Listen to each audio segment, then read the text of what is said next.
지난 주일날 땡스기빙 선데이를 보내시고 오늘은 교회력에 따르면 대림절의 시작입니다.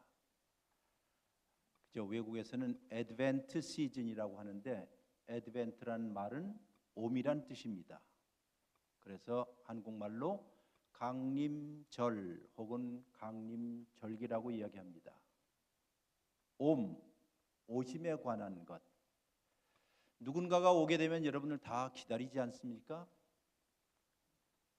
군대에 갔던 아들이 다시 돌아온다는 이야기를 들으면 엄마는 집에서 기다립니다. 멀리 출대했던 사람이 다시 돌아온다면 집안 식구들이 기다립니다. 아마 여러분과 저도 기다림에 익숙한 사람일지도 모르겠어요. 1년을 지내고 2년 지내고 3년 지내고 어찌 보면 우리의 인생은 기다림의 연속인지도 모르겠어요. 이 시즌을 가리켜서 우리가 애드벤트 시즌 혹은 대림절이라고도 합니다. 대림절이라는 것은 오물 기다리는 절기라는 의미에서 한국 사람들이 애드벤트를 대림이라고 붙였습니다.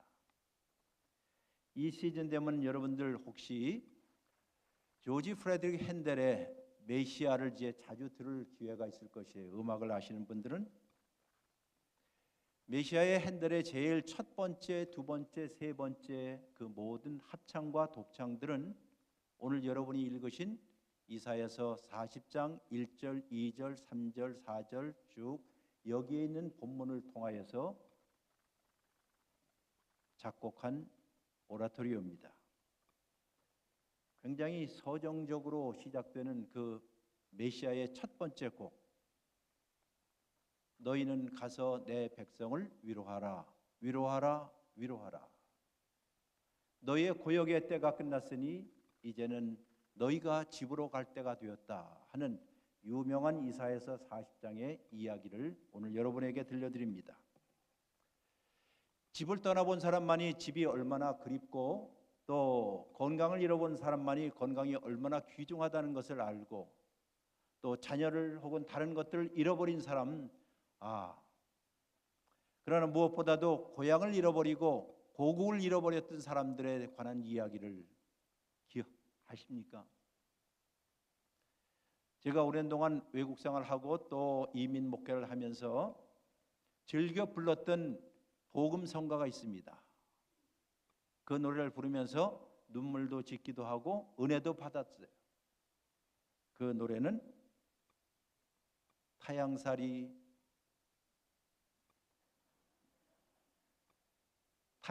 몇 해던가 손꼽아 기다리니, 아니면 고향이 그리워도 못 가는 신세. 사실상 지금에 와서 이민이라는 것은 별 그런 의미가 없었지만은 옛날만 하더라도 제가 40년 전에 이민을 갔을 때만 해도 또 그 전에 오셨던 분들도 고향에 대한 고국에 대한 그리움들이 굉장히 강했습니다. 그러니 곰곰이 생각해보면 저 연해주라든가 혹은 상해라든가 혹은 옛날 독립운동을 했던 우리의 선조들이 만주 벌판을 휘날리면서 고국에 대한 그리움들, 잃어버린 땅들을 다시 회복하겠다는 그런 그리움들과 열망들이 얼마나 셌다는 것을 여러분이 상상을 해보시면 조금은 아실 것이에요. 타국 생활이라는 게 그렇습니다. 오늘 읽어드린 이 본문에 있는 말씀은 하나님의 백성이었던 이스라엘 백성들이 원치 않았던 타국 생활을 하게 되었고 소위 바벨론 포로, 바벨론 유수라고 불리는 길고 긴 외국 생활을 하게 되었을 그때였습니다. 바벨론에 끌려가서 정착하고 정착민으로 살면서 늘 외국 사람으로 대접받고 그리고 차별 대우를 받고 그리고 그들이 불렀던 찬송도 부르지 못하고 고국 예루살렘을 그리워하면서 그들은 그발 강가에서 함께 모여서 공동체를 이루었습니다. 언제나 다시 돌아갈까? 고국에 대한 그리움들, 옛 시절 함께 모여서 예루살렘에서 예배를 드렸던 그 시절들을 그리워하면서 그들은 울기도 하고 웃기도 하고 서로를 격려해가면서 지냈습니다. 언제나 될까? 세월은 흘러서 1년, 10년, 15년, 20년이 흘렀습니다. 어렸을 때 손잡고 갔던 아이들은 그 땅에서 점점 자라고 티네이저가 되었습니다. 이제는 다시 고국으로 돌아갈 생각이라는 꿈에도 다 젖고 거기에서 정착해야겠다는 생각들이 점점 무르익었을 때, 그리고 자기의 자녀들은 거기에서 공부를 하여서 바벨론 언어를 익히고 거기에 직장을 다니고 그리고 어느 정도 안정된 생활을 하기 시작하였을 때, 한마디로 그는 그럭저럭 뭐 이 정도면 되겠지 하고 그 땅에서 살기 시작했습니다. 이것을 신학적으로 어떤 학자는 말하기를 편안한 절망이라고 불러요. 뒤집어 얘기한다면 절망적인 편안함이라 할 수도 있겠지요. 달리 말해서 희망이 보이지 않는 안락함이라 하는 것이에요. 원래 자기들이 속해야 할 땅, 원래 하나님의 백성들이 있었던 그 약속의 땅으로 돌아간다는 희망은 점점 줄어들고 이제 여기에서 이만큼 살면 될 거야. 어느 정도의 안락함을 얻었지만은 그러나 희망이 보이지 않는 안락함이라고 부를 수 있을 것이에요. 어찌 보면 여러분과 저도 이 세상에 살면서 그리스도인으로 사는 삶의 방식이 이렇게 돼요. 이 땅에 산 지가 오래되었어. 그리고 이 세상의 풍속과 이 세상의 방식대로 살아가는 것이 익숙하게 되었어. 그러나 정말 우리에게도 희망이 있을까? 여러분과 제가 원래 속해야 할 고향으로 돌아가는 고향에 대한 희망과 고국에 대한 그리움들이 아직까지도 남아 있습니까? 오늘 40장을 제가 읽었습니다. 이사야서는 크게 이야기하면 1장서부터 39장까지의 이야기와 그리고 40장서부터 마지막까지의 이야기로 크게 대별됩니다. 1장서부터 39장까지는 하나님의 백성들이 하나님과의 언약과 하나님의 약속들을 멀리하자 하나님께서 온갖 협박도 하시고 위협도 하시고 선지자를 보내어서 이것은 옳은 일이 아니야. 너희가 이 세상에 살면서 나를 참 주로 참 신으로 여겼는데 너희의 삶 가운데 보니 우상들이 너무 많아. 그것이 권력이든지 돈이든지 인간관계든지 모든 것을 여러분과 저의 삶 가운데 가장 최상의 가치로 놓고 있는 것이 무엇인가 한번 생각해 보세요. 그러다 보니 슬그머니 하나님은 뒷전이 되었습니다. 주의 종들을 통해서 선지자를 통해서 예언자를 통해서 부단히 이야기했습니다.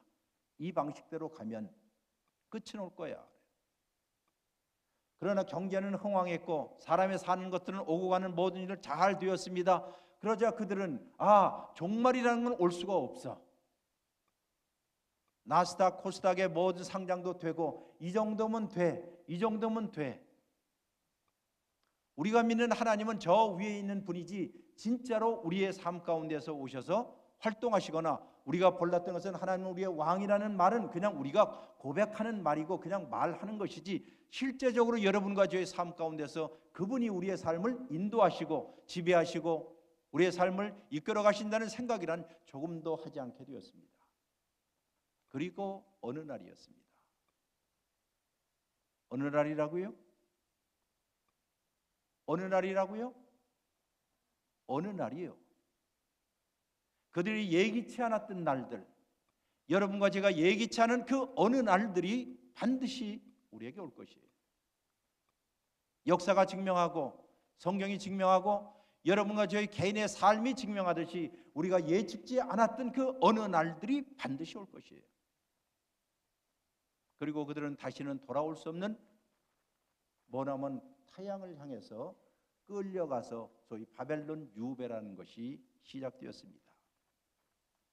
1년도 아니고 2년도 아니고 3년, 5년, 10년, 20년, 30년, 40년, 50년 한 세대는 가고 또 다른 한 세대가 이국 땅 낯선 땅에서 살게 됩니다.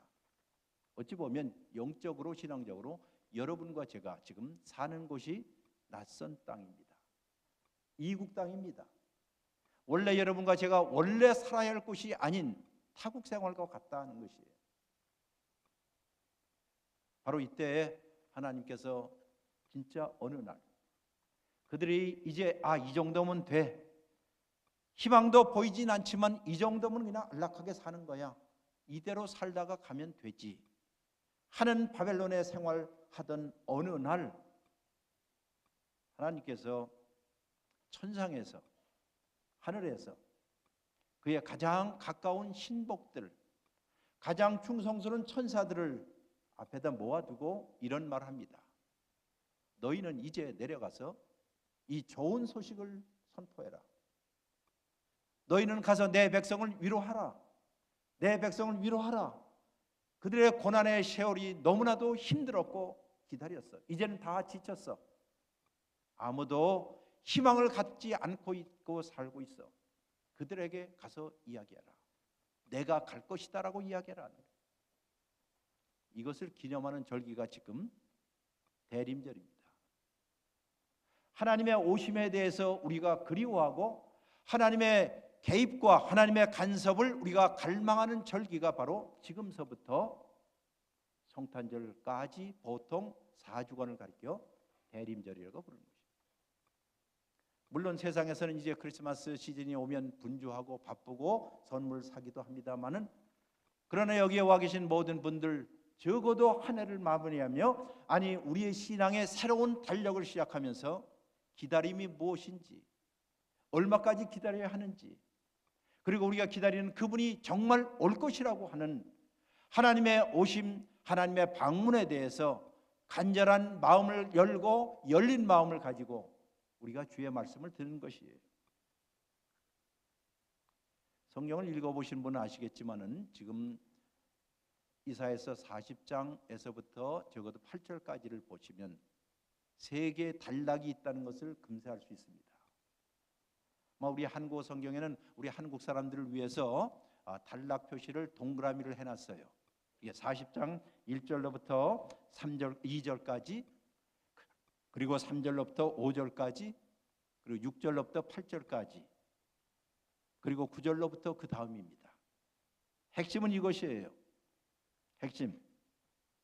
특별히 오늘 여러분과 제가 관심을 두고 있는 것이 3절로부터 5절까지입니다. 제가 다시 한번 읽어볼 테니까 한번 들어보세요. 외치는 자의 소리여라는 말은 저 광활강단 우주 가운데 무슨 소리가 있었습니다. 즉 하늘에서 저 광활광된 우주 어디에선가 큰 소리가 있어요. 그 소리를 들어봤습니다. 누군가가. 그랬더니 하는 말이 너희는 광야에서 여호와의 길을 예비하라. 사막에서 주 하나님의 대로를 평탄케 하라 하는 소리가 들렸습니다. 이 본문은 이 구약 성경 가운데 가장 멋진 시로 되어 있는 시형 본문입니다. 지금 읽은 것처럼 너희는 광야에서 여호와의 길을 예비하라. 너희는 사막에서 우리 하나님의 하이웨이를 평탄케 하라. 골짜기마다 도두어지고 산마다 언덕마다 낮아지며 고르지 않은 곳이 평탄케 되고 험한 곳이 평지가 될 것이다. 사랑하는 성도 여러분들 한번 상상을 해보세요. 험준 산령들이 다 해파되고 부르자를 통해서 사막 한가운데 큰 하이웨이를 내겠다는 것이에요. 그리고 바로 이 길을 통하여서 바벨론에 살고 있던 하나님의 백성들을 다 끄집어내어서 내가 너희를 이끌고 이 광야 한복판을 가서 고향으로 돌아갈 날들이 반드시 있을 것이다. 얼마나 장엄하고 얼마나 감격적인 이야기입니까? 오늘 여기에 성경에 보면 광야라는 말이 나와요. 반복해서 광야, 광야의 여호와의 길을 예비하라. 광야의 여호와의 길을 예비하라.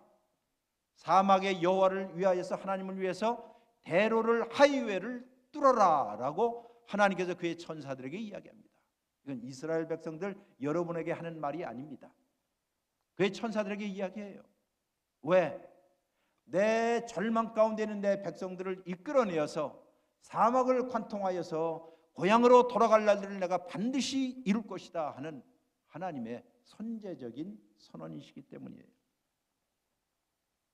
골짜기들이 메어지고 계곡들이 메어지고 그리고 높아질 것이고 산과 언덕들이 평지가 될 것이다. 그리고 거기에 여호와의 영광이 나타나게 될 것이다. 여호와의 영광이 사막 한가운데, 광야 한가운데 나타날 것이다. 그럼 너희들이 그것을 보고 그분과 함께 광야를 걸어갈 날들이 올 것이라는 것입니다. 교회 생활하시는 분들은 아시다시피 성경에는 상당히 많은 광야에 관한 언급들이 많이 있습니다. 모세는 광야에서 양을 쳤지요. 그가 이스라엘 백성들을 애굽에서 인도하여 낸 후에 그들은 역시 광야에서 40년을 보내었습니다. 유랑했습니다. 정말 광야에 관한 이야기. 광야 생활이 고달퍼 더 이상 견딜 수 없다고 생각되자 이스라엘 백성들이 불평하고 불만하였을 때 그들은 이집트의 삶이, 애굽에서의 삶이 광야의 삶보다 훨씬 낫다라고 생각하였을 때 왜 우리를 죽이려고 이 광야 한복판까지 끌어 나왔습니까? 하나님은 어쩌자고 여기까지 우리를 끌고 나왔습니까? 라고 했던 것도 광야였습니다. 모세가 있기 전에 훨씬 전 아브라함과 사라가 하갈을 내어 쫓았을 때, 외국인 여자 하갈을 내어 쫓았을 때 하갈이 아브라함의 씨를 낳게 되자 목을 곧게 세우고 사라를 무시하게 되었을 때 사라의 질투가 불을 뿜었습니다. 그리고 그 하갈을 내어 쫓았습니다. 그녀가 간 곳은 다름이 아니라 광야였고 사막이었습니다. 그러나 그 광야에서 여호와의 천사가 하갈을 발견하고 하갈과 아브라함의 아들인 이스마엘 그 역시 광야에서 살게 되었습니다. 이스마엘 역시 광야에서 자랐습니다. 다윗이 왕이 되기 전까지 사울이 다윗을 죽이려고 쫓아다녔을 때 그는 길고 긴 세월을 다윗 역시 광야에서 살았습니다. 예언자 엘리야를 아실 것이에요. 이세벨의 칼날을 두려워하여서 도망질 했습니다. 하루 종일 달리고 달려서 그는 광야로 피난을 하였습니다. 그가 광야에서 외롭게 서 있던 로뎀 나무 밑에서 하나님 됐습니다. 하나님 됐습니다. 차라리 죽여주십시오. 더 이상 나는 이 짓을 못하겠습니다. 라고 외쳤습니다. 그거 역시 광야에서였습니다. 그 후에 엘리야가 호렙산 위에 올라갔을 때에도 여호와께서 지나가려 할 때에도 지진 가운데서도 계시지 않았고 불 가운데서도 계시지 않았습니다.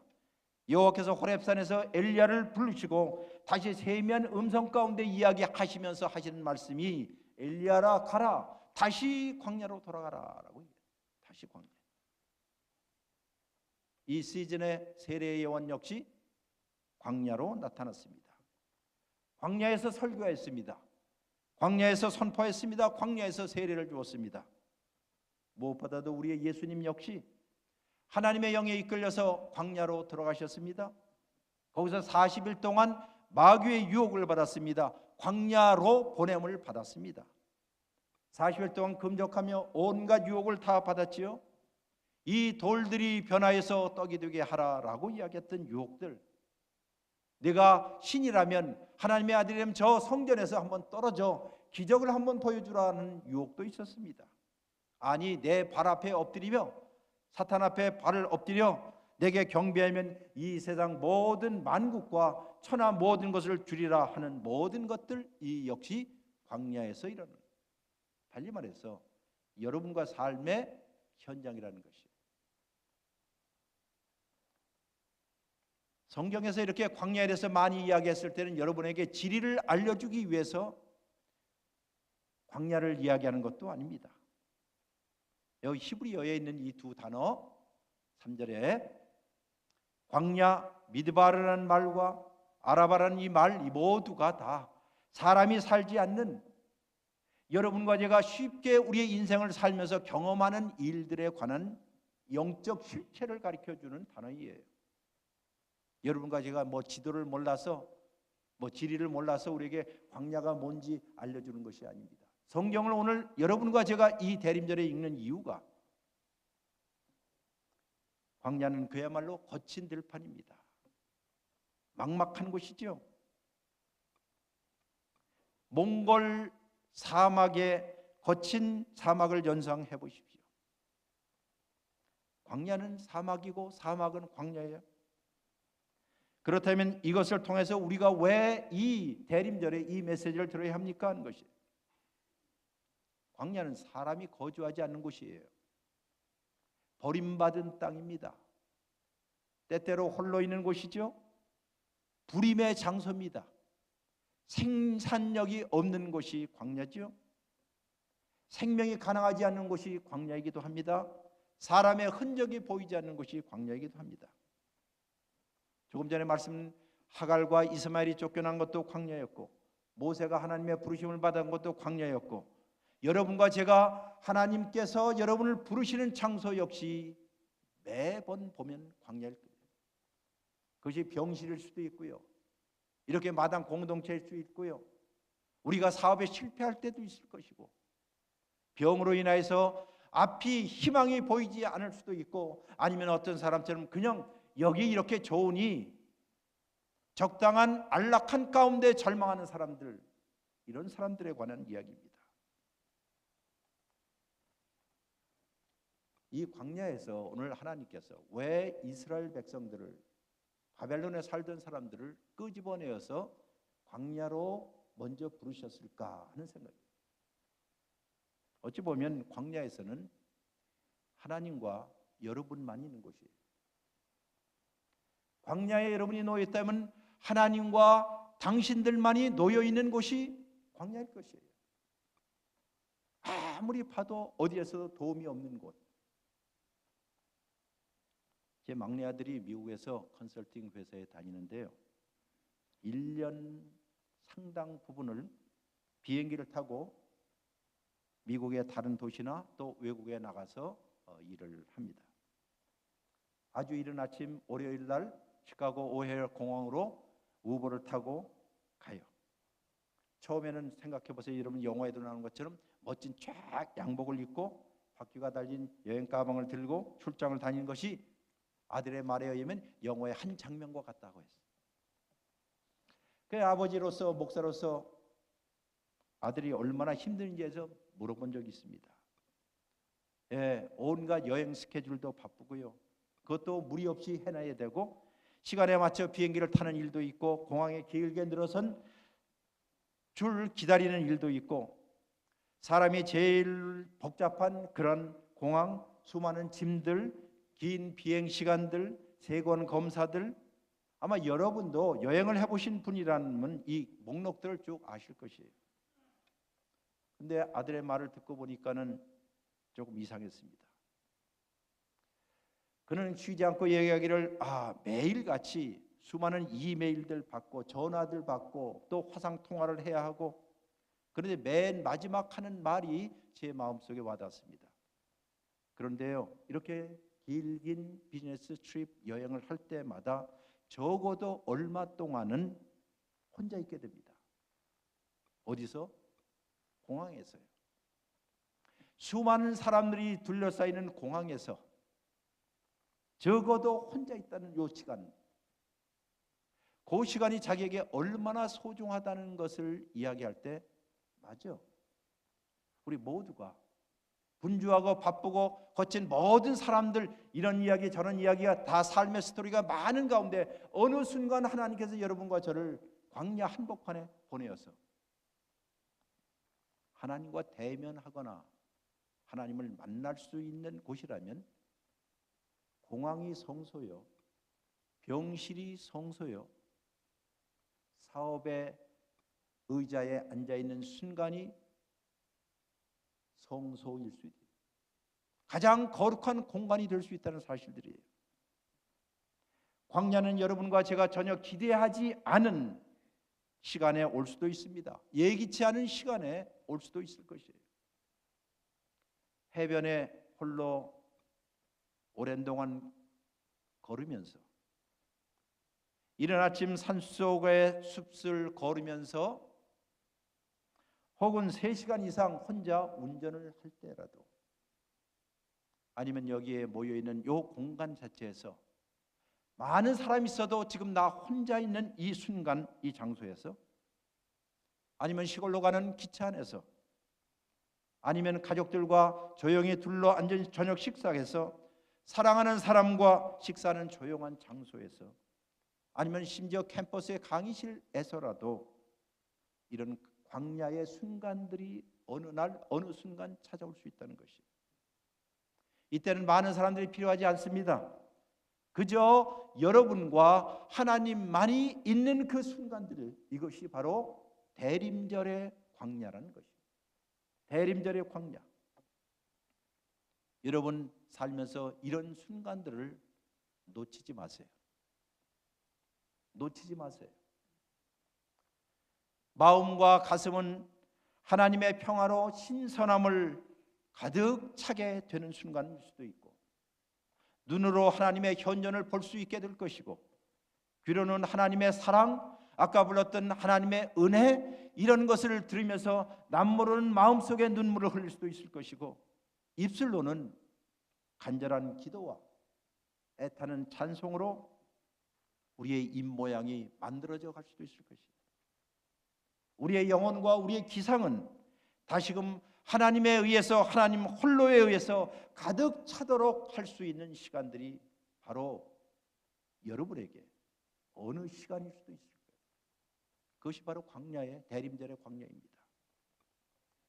때때로 이 성소에, 이 예배당에 나와 앉아 있으면서 어느 분들은 오전 내내 이 혼자 외롭게 앉아 있다라고 스스로 생각하시는 분들도 있을 것입니다. 목사로서 정말 미안할 때도 있어요. 왜냐하면 때때로 불친절하잖아요. 처음 온 사람들 아무런 관심도 없잖아요. 무뚝뚝하고 고립되어 있다고 생각할 때 있습니다. 이런 장소, 외롭게 혼자 있다라고 생각하는 그 순간, 오로지 여러분과 저의 시선이 한 분 하나님께 올인할 수 있는 가장 신성하고 거룩한 순간일 수도 있다는 것이에요. 그러나 어떤 분들은 이 순간에 온갖 생각들도 착잡하여서, 그러면서도 마음이 미어지기도 하고, 혹은 하나님의 현존과 하나님의 임재를 경험하려고 애타게 지금 부르짖고 있는 사람도 있을 것이에요. 그리고 그 경험을 누구인가 이야기하고 싶어하는 마음도 있을지도 모르겠어요.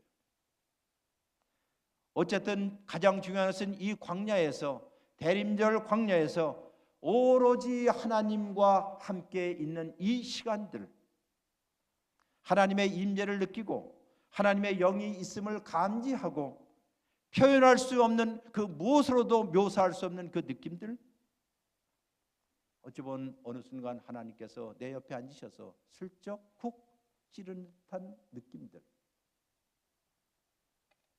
때로는 아주 가끔이지만 얼떨떨한 경험을 하고, 아, 내가 여기 살아있구나. 내가 전에 예상하지 못했던 지금 하나님께서 바로 내 옆에서 나와 함께 지금 하나님의 음성을 지금 듣고 있구나 하는 순간들, 아니면 어떤 분들은 남 모르게 눈물을 흐를 때 그것이 감사 때문에, 그것이 고마움 때문일지, 아니면 어느 순간에 그 말씀 때문에 내가 죄의 용서를 받고 있구나 하는 것들, 아니야, 슬며시 깨어졌던 관계가 점점 가까워지는 것을 느끼는 순간, 이런 마음의 깊은 확신들이 있을 때 이것이 여러분과 제가 하나님을 만나는 순간이고, 이것이 예배의 본질이에요. 여러분에게 하나님의 사랑을 다시 확신시켜 주기 위한 길을 하나님이 지금 모색하고 있구나 하는 생각이 들 때, 무엇보다도 사랑하는 딸아, 사랑하는 아들아, 얼마나 힘들어. 가정이 지금 깨어지고 암 때문에 병원에서, 요양병원에서 세상에 있는 모든 사람들이 나의 친구가 아니라 생각하고 몸은 점점 쇠약해지고 연약해지고, 그리고 언제까지 하나님 이 일을 계속해야 합니까? 차라리 우리가 바벨론에서 그저 편안하지만 절망한 상태로 절망적인 안락한 가운데 사는 것이 낫지라고 할 때, 아니야, 아직까지 너에게는 희망이 있어. 너에게는 가야 할 길이 있거든. 너는 내 것이야. 내가 너와 정말 항상 함께 있을 것이야. 내가 내 이름을 알아.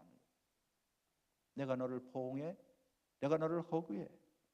내가 너를 결코 떠나지 않을 거야 하는, 아니야 내가 아무리 무거운 죄의 짐을 지고 있다 할지라도 내가 너를 용서할게. 내가 있는 곳 그 어느 곳이든지 내가 부르는 찬송처럼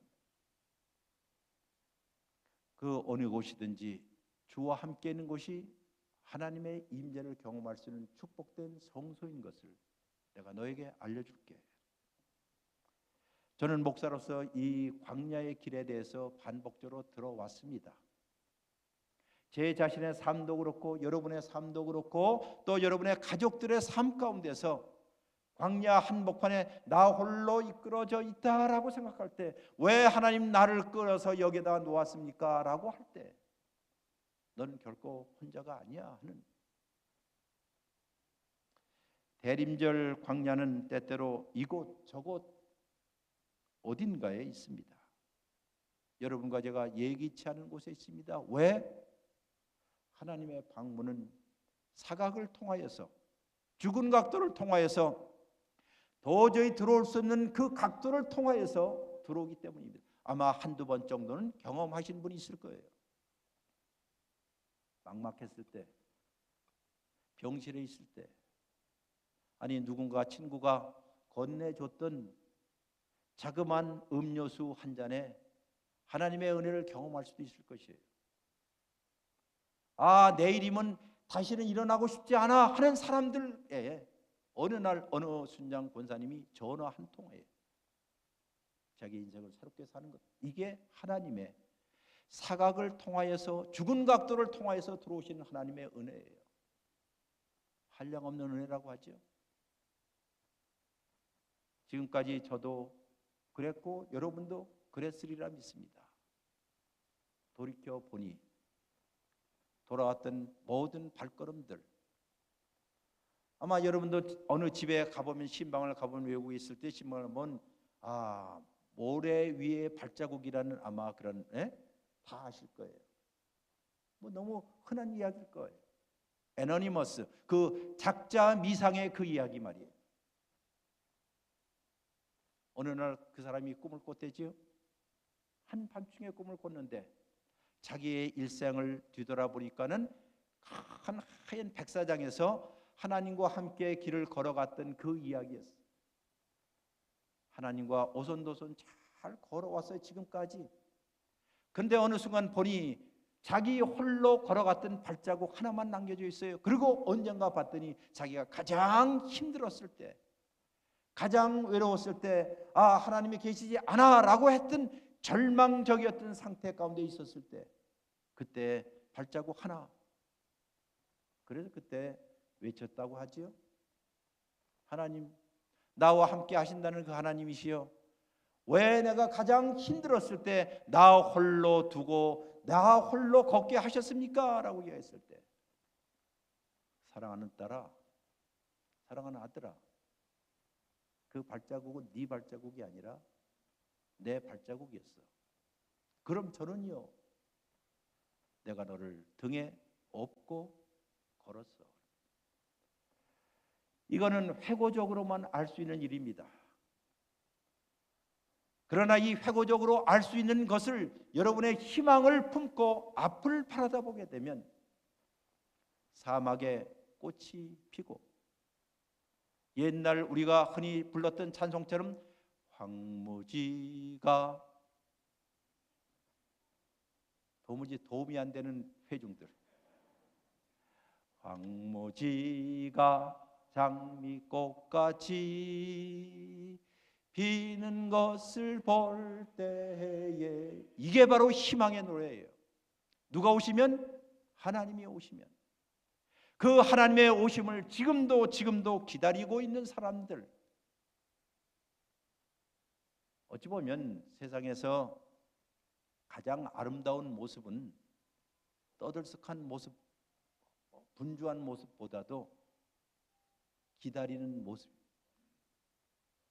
전에 아파트에 살 때 한 여름에 날이 막다가 저녁 때가 되니까 비가 와요.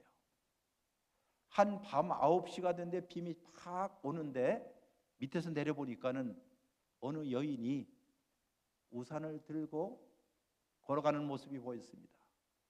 뭐 저기 보니까는 버스 정류장 가까운 데 살았어요. 그리고 한참 내려다봤습니다. 그러자 버스에서 누군가 내리는데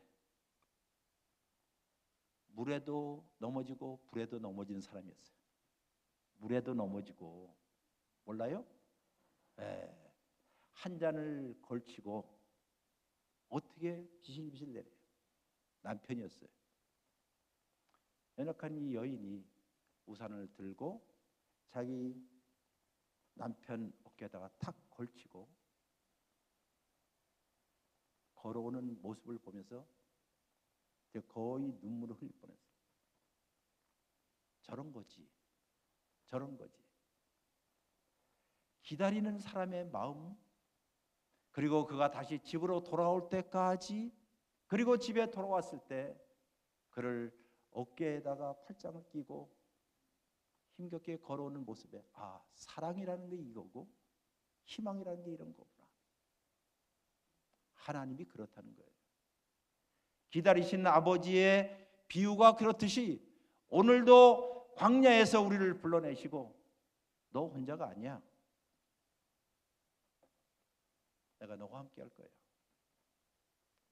그래서 우리는 지금 여기에서 비록 그것이 광야처럼 아득한 광야에 갇혀 있는 듯한, 그것이 육체적으로든지 영적으로든지 뭐 인간 관계든 온갖 일들에 의해서 아득한 광야에 하나님이 불러내신 것은, 야, 차라리 저 바벨론에서 안락한 절망 가운데 사느니 너에게는 가야 할 고향이 있고 집이 있고 마땅히 가야 할 것이 있어. 내가 너를 데리고 이 광야 한복판을 지나갈 것이야. 오늘 성경에 있어요. 이것을 이루시는 분이 하나님이시고 너희가 이 광야에서 하나님의 영광을 보리라 하는 말씀은, 이스라엘 백성들이 광야 40년을 살면서 낮에는 구름기둥 밤에는 불기둥으로, 즉 주야로 좋을 때나 나쁠 때나 건강할 때나 병들었을 때나 한결같이 지금도 찾아오셔서, 아니야, 너는 홀로 있는 건 아니야 라고 이야기하시는 그 음성을 듣는 절기입니다. 기다림은 인내를 필요할 것입니다. 그러나 그분은 반드시 오리라고 했던 메시아를 대망했던 구약에 있는 하나님의 백성처럼 신약에 있는 여러분 역시 저와 함께 다시 오실 그분이 사각을 통하여서 도저히 들어올 수 없는 은혜의 방편을 통하여서 들어올 때, 친구가 건네주는 커피 한 잔에, 혹은 친구가 전하는 전화 한 통화에, 혹은 여러분과 저에게 따스하게 뒤에 가서 이름을 불러주고 얼싸는 그 포옹 속에 하나님의 오심은 현존하실 것이고 하나님의 은혜는 여러분과 저에게 임하실 것이에요. 사랑하는 성도 여러분들, 함께 기다리십시다. 함께 인내하십시다. 하나님의 신실하심을 경험하는 장소가 여러분과 저의 삶 가운데 많아지기를 주의 이름으로 축원합니다. 기도하시겠습니다. 주님, 감사합니다.